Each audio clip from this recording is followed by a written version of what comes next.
ஓம் நம சிவாய. தென்னாடுடைய சிவனே போற்றி, எந்நாட்டவர்க்கும் இறைவா போற்றி. சர்வம் டிவி நேயர்கள் அனைவருக்கும் யோகி ஜெயப்பிரகாஷின் அன்பான வணக்கங்கள்.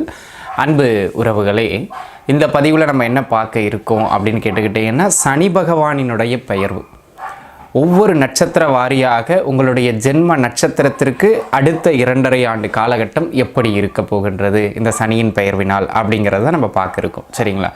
சரி, இப்போ சனி பெயர்வாக போகிறார். ஏன் நம்ம இதை முக்கியத்துவமாக பார்க்கணும் அப்படின்னு கேட்டிங்கன்னா, கோச்சார பலன் என்பது அளவு குறைவாக இருந்தாலும், ஒரு 10% உட்பட்டதாக இருந்தாலும், சனியினுடைய பெயர்வு அதில் மிக பலமானது. ஏன் அப்படின்னு கேட்டுக்கிட்டிங்கன்னாங்க, ஒரு ராசியில் நீண்ட காலம் இருக்கக்கூடிய கிரகம் யார் அப்படின்னு கேட்டிங்கன்னா அது சனி பகவான். 2.25 ஆண்டிலிருந்து அதிகபட்சம் 3 வருடம் வரை, அதாவது நம்ம ஏறத்தாழ 2.5 ஆண்டுன்னு சொல்கிறோம். ஒரு ராசியில் இருப்பார். ஒரு ராசியில் அவர் 2.5 ஆண்டு காலகட்டம் இருக்கின்ற பொழுது அந்த ராசியில் இருந்து சில பேருக்கு நன்மையையும் சில பேருக்கு தீமையும் தாக்கத்தை பலமாக வழங்குவார்.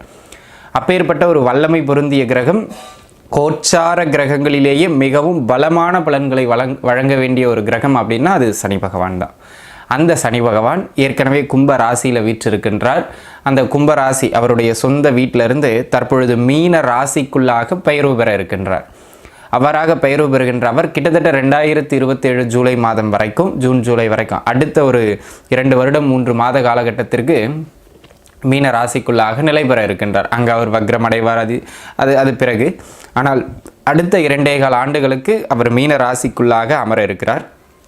அவ்வாறாக மீன ராசிக்குள்ளாக பயிற்சியாகின்ற இந்த சனி பகவான் எப்பொழுது பயிற்சியாகின்றார் என்று கேட்டால் 2025 இந்த ஆண்டு மார்ச் மாதத்தினுடைய 29ஆம் தினமன்று கும்பத்திலிருந்து மீன ராசிக்குள்ளாக பெயர்வு பெறுகின்றார். இவ்வாறாக பெயர்வு பெறுகின்ற இந்த சனி பகவான் ஒரு சுப வீடு, அதாவது சுக்கிரன் உச்சம் பெறுகின்ற வீடு, இன்னொரு சுபகிரகமான குருவின் வீடான அந்த மீன வீட்டுக்குள்ளாக பெயர்வு பெறுகின்ற சனி பகவானால் உங்களுடைய நட்சத்திரத்திற்கு எங்கெல்லாம் சிறப்பு, எங்கெல்லாம் நீங்கள் கவனமாக இருக்க வேண்டும் அப்படிங்கிறது விலாவாரியாக பார்க்கலாம். தொடர்ந்து வாருங்கள்.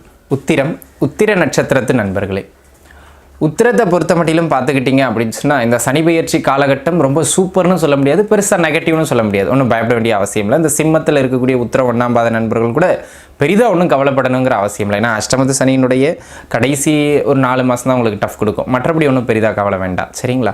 இப்போது இந்த உத்திர நட்சத்திரக்காரர்களை பொறுத்த மட்டிலும் இது ஒரு வகையில் நல்ல ஒரு ஏற்றத்திற்கான காலகட்டம், ஒரு வகையில் கொஞ்சம் நிதானமாக இருக்க வேண்டிய காலகட்டம். சரிங்களா? முதல்ல நம்ம ஏற்றங்களை பார்த்துருவோம் என்ன அப்படின்னு. நீங்கள் ஒரு பப்ளிக் ஃபிகராக இருக்கீங்க, இல்லை ஒரு பொது வாழ்க்கையில் இருக்கீங்க அப்படிங்கிற பட்சத்தில், அதாவது அரசியலில் இருக்கிறவங்க, பேச்சாளர்கள், ஒரு நடிகர்கள், இந்த மாதிரியான அமைப்புகளில் பொது வாழ்க்கையில் இருக்கிறவங்களுக்கெல்லாம் இந்த காலகட்டம் ஒரு நல்ல வளர்ச்சி, நல்ல பேர் புகழ் அந்தஸ்துதனை பெற்றுக் கொடுக்கக்கூடிய அற்புதமான காலகட்டம். ரெண்டாவது, இந்த கட்சியில் இருக்கிறவங்க, இல்லை ஏதாவது ஒரு பதவிக்காக முயற்சி பண்ணிக்கிட்டு இருக்கவங்களுக்கு ஒரு நல்ல அங்கீகாரம் கிடைக்கக்கூடிய ஒரு நல்ல காலகட்டம். ரெண்டாவது, சொந்த மண்ணை விட்டுட்டு வெளியிடங்களில் போய் வேலை பார்க்குறவங்க, கஷ்டப்பட்டுக்கிட்டு இருக்கவங்களுக்கு ஓரளவுக்கு அங்கீகாரமும் வருமானமும் கிடைக்கக்கூடிய காலகட்டம். ஸோ வெளியிட வருமானங்கள் அமைப்புகள் இருக்கிறவங்களுக்கு நல்ல வருமான ஓட்டம் கையில் கிடைக்கும், அதில் ஒன்றும் மாற்று கருத்து கிடையாது. அதே போல் அன்பு நண்பர்களே, இந்த காலகட்டத்தை பொறுத்த மட்டிலும் கூட்டு தொழில், கூட்டு வியாபாரம், இந்த மாதிரியான பண்ணுற அமைப்புகளில் கூட்டாளிகளுக்கு இடையில் கருத்து வேறுபாடு வரலாம், அது பின்னாடி பார்க்குறேன். ஆனால் வாடிக்கையாளரின் வரத்து அதிகரிக்கும், அதில் மாற்று கருத்து கிடையாது. சரிங்களா? ஆக தொழில் முன்னேற்றம் ஓரளவுக்கு நல்ல மேன்மை பெறுகின்றது மாதிரியான ஒரு நல்ல காலகட்டமாக அமையப்பெறுகிறது அப்படிங்கிறத மனசில் வச்சுக்கிடுங்க. நிறைய பெரிய பெரிய மனிதர்களுடைய கான்டாக்ட்ஸ் கிடைக்கும் அந்த காலகட்டத்தில். ஆமாம், அது உங்களை ஒரு நல்ல ஒரு உயரங்களுக்கு கொண்டு போகலாம். அந்த மாதிரியான ஒரு அமைப்புகளில் நல்ல ஏற்றங்களை பெற்றுத்தரக்கூடியது மாதிரியான ஒரு அற்புதமான காலகட்டமாக இந்த காலகட்டம் அமையப்பெறுகின்றது. அதனால் அன்பு நண்பர்களே, இந்த காலகட்டத்தை பொறுத்த முடியலும் அடுத்தடுத்து உங்களுக்கு நல்ல ஒரு நகர்வை நோக்கி பயணிக்கக்கூடிய மாதிரியான பொது வாழ்க்கை, இந்த ஒரு பாப்புலாரிட்டி எல்லாமே சிறப்பாக அமைகிறது. வெளியூர் வருமானமும் மிக சிறப்பு. சரிங்களா?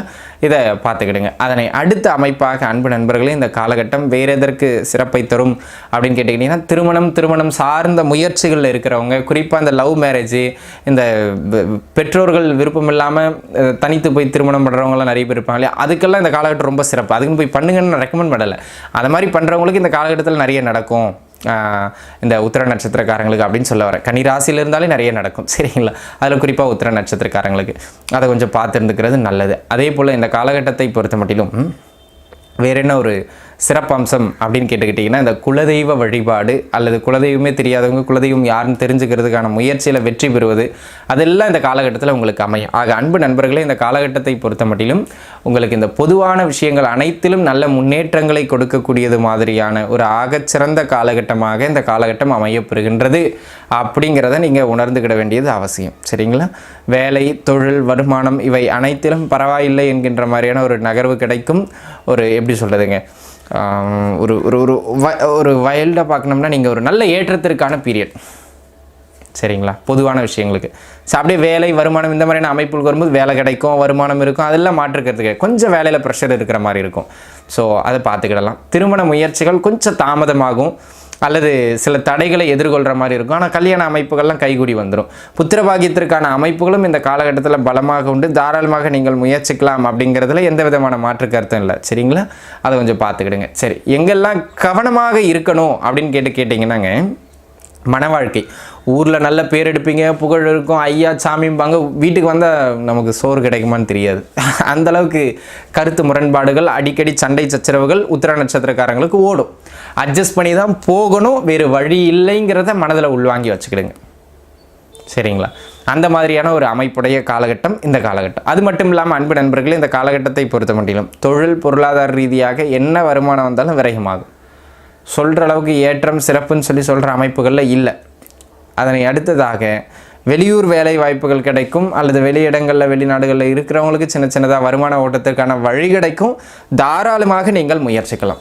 ஒரு சிலருக்கு இந்த குடும்பத்தில் பிரச்சனை, பிரிவினை அந்த மாதிரியான அமைப்புகளுக்கு கொண்டு போகிறதுக்கு வாய்ப்பு அதிகம். ஸோ ஓவராலாக சுற்றி என்ன வரேன்னா, வேலை, பொருளாதாரம், தொழில், குடும்ப வாழ்க்கை இது எல்லாவற்றையும் பார்க்கும்போது குடும்ப வாழ்க்கையில் ரொம்ப கவனமாக இருக்கணும். அதே போல் தான் கூட்டுத் தொழிலையும் கூட்டாளிகளோடு கருத்து வேறுபாடு வரும். ஆக எப்போவுமே வெள்ளை அறிக்கை தான், இதுதான் செலவாச்சு, இதுதான் லாபம், இதுதான் மீதிங்கிறது பார்ட்னர்ஸுக்கு இடையில் கொஞ்சம் பரஸ்பர நல்வுறவோடு வெளிப்படைத்தன்மையோடு இருந்துக்கிறது மிக மிக நல்லது. சரிங்களா? அதே போல் ஆரோக்கியத்தை பொறுத்த மட்டும் கொஞ்சம் தொந்தரவுகள் ஏற்படுங்க. ஒன்று உங்களுக்கோ அல்லது உங்களுடைய வாழ்க்கை துணைக்கோ ஹெல்த் ரிலேட்டடாக சின்ன சின்ன தொந்தரவுகள் ஏற்படுறது மாதிரியான ஒரு காலகட்டம். ஆக வாழ்க்கை துணையின் உடல்நிலையில் கவனமாக இருங்க. வாழ்க்கை துணையோடு அனுசரித்து போய்க்கங்க. சரிங்களா? இதை பார்த்துக்கிட்டால் போதும். அதனை அடுத்த அமைப்பாக இந்த காலகட்டம் பூர்வீக சொத்துக்கள் சார்ந்து பிரச்சனைகள் வரும். ஆனால் அதன் பிறகு அந்த பூர்வீக சொத்து அதுக்கு நீங்கள் தயங்கி அதெல்லாம் நான் பண்ண மாட்டேன்னு விட்டுட்டீங்கன்னா வேஸ்ட்டாக போயிடும். பிரச்சனைகளை எதிர்கொண்டு நீங்கள் முயற்சிங்க. அது வழக்கு அப்படி இப்படின்னு போனாலும் வெற்றிகள் உண்டு. பயப்பட வேண்டிய அவசியம் இல்லை. உங்களுக்கு சாதகமாக தான் தீர்ப்பு வரும். சொத்துக்களுக்கான அமைப்புகளும் கைகூடி வந்துடும்.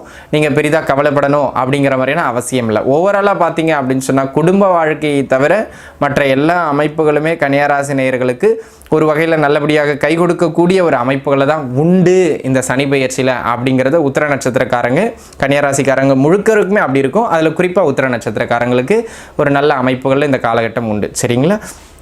அதனை அடுத்த அமைப்பாக பார்த்துக்கிட்டிங்கன்னாங்க, இந்த நீங்கள் பொதுவாக செய்கிற எல்லா விஷயங்களும் சூப்பர். உங்களுக்கு நீங்கள் ஏதாவது செய்யும்போது மட்டும்தான் இந்த காலகட்டத்தில் தடை ஏற்படும். அப்போ யாருக்கிட்டையும் சொல்லாமல், அது ஒரு வேலை விஷயமா இல்லை பண விஷயமா இது பண்ணுறதா இருந்தாலும் யாருக்கிட்ட சொல்லாமல் பண்ணுறது மிக மிக நல்லதுங்கிறத மட்டும் மனசில் வச்சுக்கிறீங்க. ஸோ ஆரோக்கியமும் குடும்ப வாழ்க்கையிலையும் கூடுதல் கவனம் செலுத்த வேண்டியது உத்திர நட்சத்திரக்காரங்களுக்கு மிக மிக மிக அவசியமான ஒன்று அப்படிங்கிறத மனதில் வச்சுக்கிடுங்க. ஆக அன்பு நண்பர்களே, அனைத்து உத்திர நட்சத்திரக்காரர்களும் நன்றாக இருப்பீர்கள். வாழ்க வளமுடன். நன்றி.